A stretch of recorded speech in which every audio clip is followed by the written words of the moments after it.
Let's go on a trip for our wedding anniversary. You're always working so hard and we deserve a treat. Exactly. For our first wedding anniversary, I went all out and booked a room at a luxury hotel frequented by celebrities. I did this solely to make my husband happy, but it turned out to be the catalyst for everything that followed. Rewind to a year ago. I, Chloe, was 28, and my husband Logan was 26. We got married without dating, what you might call a 0-day marriage. We met on a dating app, which I joined on a whim after having a few drinks. I was initially against dating apps. 90% of 28-year-old women's meetings are about beauty and romance. At 28, conversations with my girlfriends were mostly about beauty and relationships. It seemed like everyone was getting married and I was getting sick of people flaunting their happiness on social media. Then, one of my friends started using a dating app. I was skeptical but intrigued. The stories about the unknown world are interesting, and the drinks go well. The more I heard, the more interested I became. So I joined the app while a bit tipsy. The next day, when my hangover finally wore off, I was shocked. My inbox was flooded with messages. Since I've started this, why not have a little fun? That's what I thought as I replied to some messages out of curiosity. I chatted with a few people, but conversations with strangers usually fizzle out. The only person who caught my interest was Logan. After about a month of back and forth, we decided to meet. Maybe because we'd been talking every day, meeting for the first time felt like catching up with an old friend. On the first day we met, Logan said, "Let's date with the intention of getting married." I had a feeling it would come to this. Of course, I had my doubts, but I went with it. Since we were considering marriage, we quickly arranged a family meeting. Looking back, I was definitely caught up in the moment. My parents were shocked, but they were happy about their usually unromantic daughter's sudden announcement. Then came the family meeting at Logan's house. In hindsight, I should have sensed something was off. "Mom, I brought home my future wife," Logan announced, clearly excited. I felt a bit embarrassed, but Logan's mom, Grace, and his sister, Lily, came out with the same level of enthusiasm. When I greeted them, "Nice to meet you," Grace said, "Absolutely. Nice to meet you too. Let's drop the formalities. We're becoming family after all." I felt happy, thinking what a wonderful family they were. The tension quickly melted away, and it felt like we'd known each other for years. Just when I thought it was time to leave, Lily asked, "So, how much do you make a year? We're family now, no secrets, right?" I was a bit taken aback by the sudden intrusive question. Logan jumped in, "I've just changed jobs, so I'm making an entry-level salary. But she's been a nurse for 8 years, so she makes twice as much as me." It was true, give or take. I didn't want to get into details, so I just laughed it off. Grace then said, "Wow, you're rich. What a fortunate marriage," and patted Logan's shoulder. He seemed proud for some reason. I felt a bit uneasy, but didn't think too much of it at the time. Logan's dad had passed away 5 years ago. They were living off Lily's part-time cleaning job and Grace's pension. Apparently, Logan was also contributing from his modest salary. Grace then asked, "So, where will you live? In an apartment?" I replied, "Actually, I bought a condo last year thinking I might not get married, so we're planning to live there." Lily responded, "You own a condo? Must be nice being rich. Good thing you're getting married. You should thank Logan." I quickly said, "No, I financed it fully. The mortgage isn't much different from rent. I'm just as surprised as you are about this sudden happy development." Grace then said, "We'll be counting on you from now on. We might need your help with a few things. Let's all share as a family." The word share made me feel a bit uneasy, but since it was our first meeting, I didn't press the issue. "Thank you. I look forward to your guidance if there's anything I need to improve." With that, I left for the day. Neither of us likes to be the center of attention, so we skipped a wedding ceremony and just filed the marriage paperwork. Given my job, I rarely wear a ring, so a cheap one was fine. Of course, there was no engagement ring. The proposal wasn't what I dreamed of, but I accepted that this is how it goes. After getting married, we both continued to work hard. I was in charge of the finances. I started saving bit by bit, creating a small cushion for our lives. However, an incident occurred after 6 months of marriage. I noticed that $2,000 had been withdrawn from our account a few days earlier. The only person who could have done it was Logan. I confronted him that night. "Did you know $2,000 was taken from our bank account? If you didn't, we need to contact the bank." Logan looked startled for a moment, but quickly became defiant. "I lent it to my mom because she said she needed it. It's just a loan, what's the big deal? It's my money too." I was furious and shot back.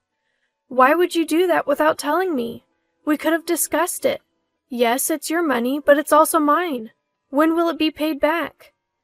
Logan retorted, "Who cares? She's family. She won't run away. You're really annoying about money." Logan always gets cocky when we argue. Frankly, it's exhausting. But I had a suspicion. I'd seen Logan's mom tell him she'd won $300 on a slot machine, so I figured she was gambling. They're not struggling that much financially. They own their home, and there's a pension and Lily's part-time income. They're not concerned about appearances, so they usually wear the same clothes, and eat instant food because they don't like cooking. But the $2,000 incident changed something in me. Until then, all our savings were joint, but I contribute more. From then on, I decided to save the extra money separately. Still, I thought Logan was fine as long as the in-law situation didn't come up. He was working, after all. Then came our first wedding anniversary. We're usually far from extravagant, but I thought we could splurge a bit for our anniversary.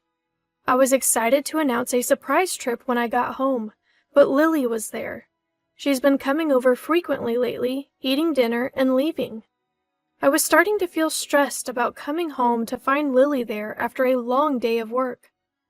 In hindsight, the timing for announcing the trip was bad. I was probably too eager to share the news about the hotel reservation I'd worked hard to get. Logan's eyes lit up when he heard about the trip, but the person who reacted even more was Lily. "What? Is it that hotel they show on TV? That's not fair. How did you manage to book a luxury hotel?" I confidently said, "So, we've never been on a trip just the two of us, so we decided to splurge this time." I was glued to the computer on the day the bookings opened. "The slots fill up in an instant, so it was nerve-wracking," I shared. My sister-in-law retorted, "Wow, how unfair of you. Just because you're a nurse and can go on trips any time doesn't mean you should. My mom and I struggle to make ends meet. We should be the ones going on this trip. Consider it an act of filial piety and give it to us." I had forgotten, but my sister-in-law loves to travel even though she claims to be broke. She has the time because she works part-time and takes local trains to go anywhere. Even worse, she's a habitual fare dodger, getting off at unmanned stations. She shamelessly brags about it. I honestly don't want anything to do with someone who acts like this.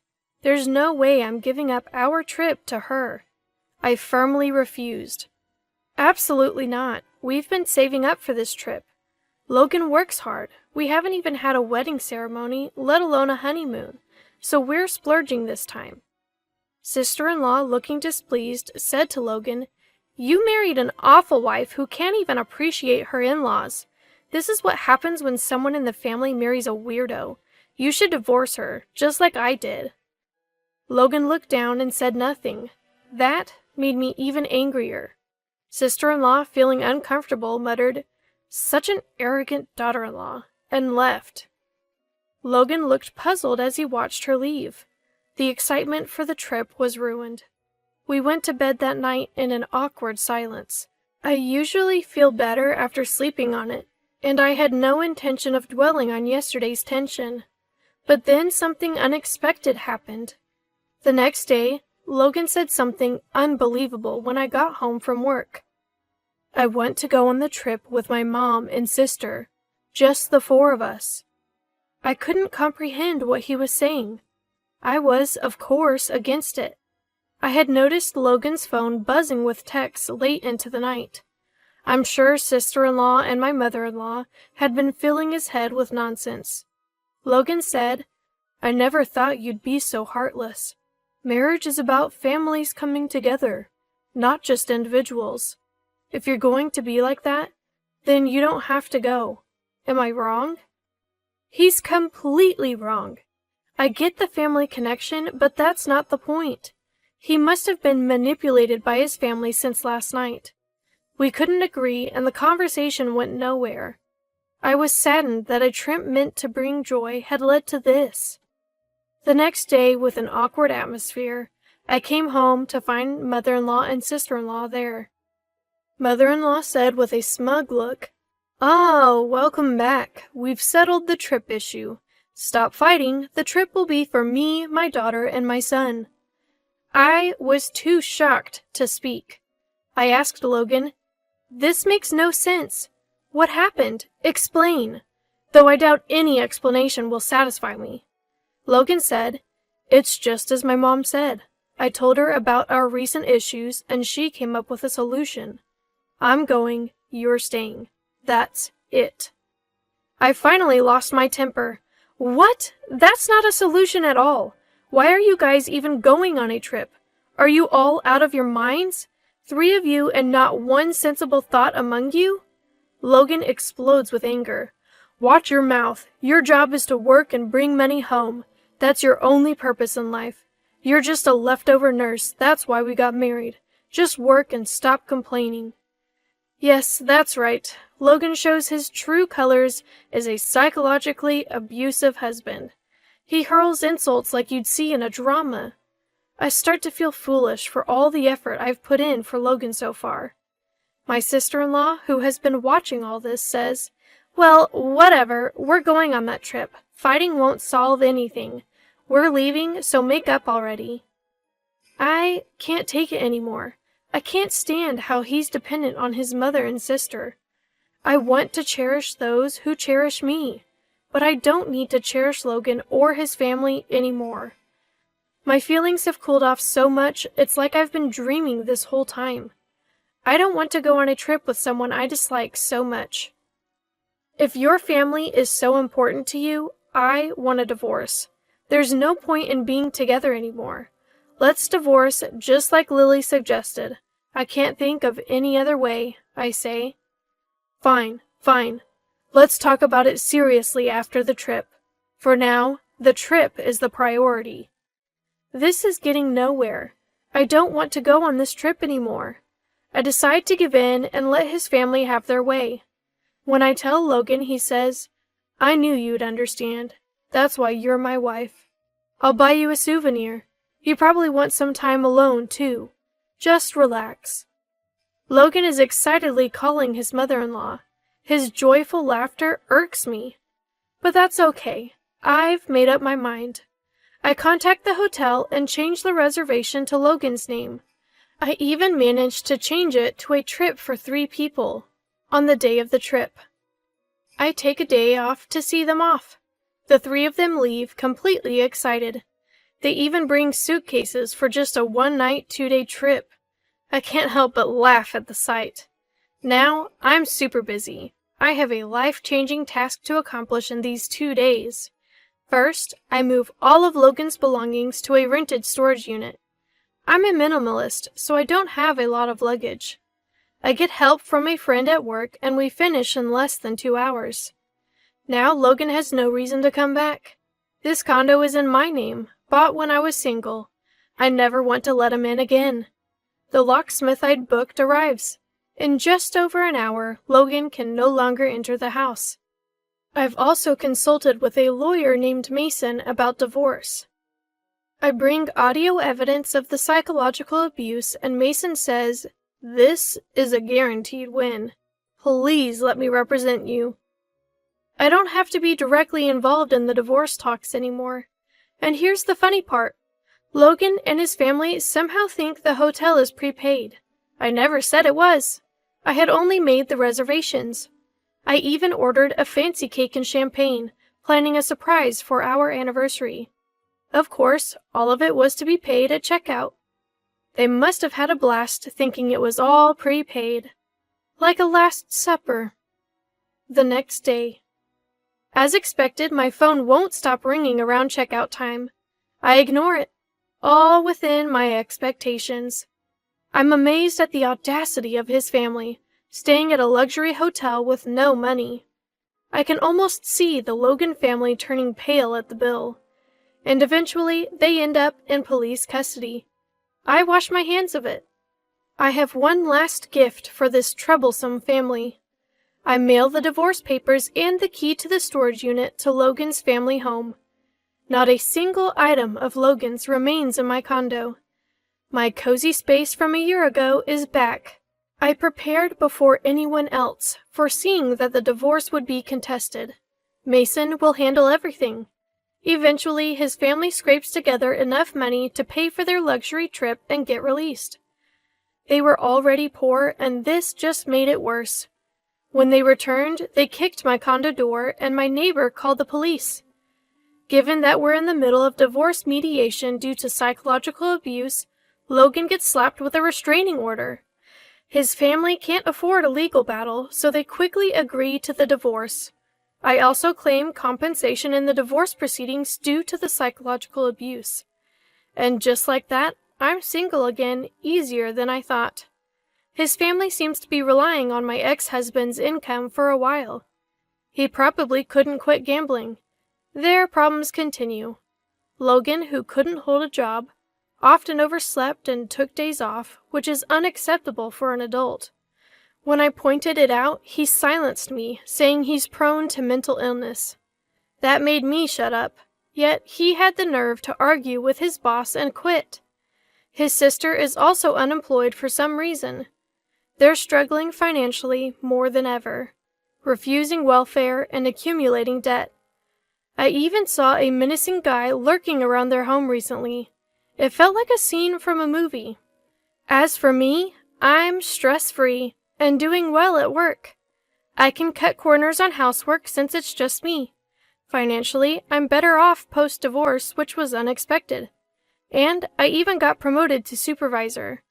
It's a challenging job with responsibilities, but I enjoy it. I wasn't planning on dating for a while, but I started seeing Caleb, a doctor who had been a confidant before my marriage. Unlike someone I know, Caleb is financially and emotionally stable. But now, I'm extremely cautious about marriage. One thing's for sure, dating apps aren't for me. I still believe in natural encounters. Looking back, I'm grateful and thankful that they took that trip from me.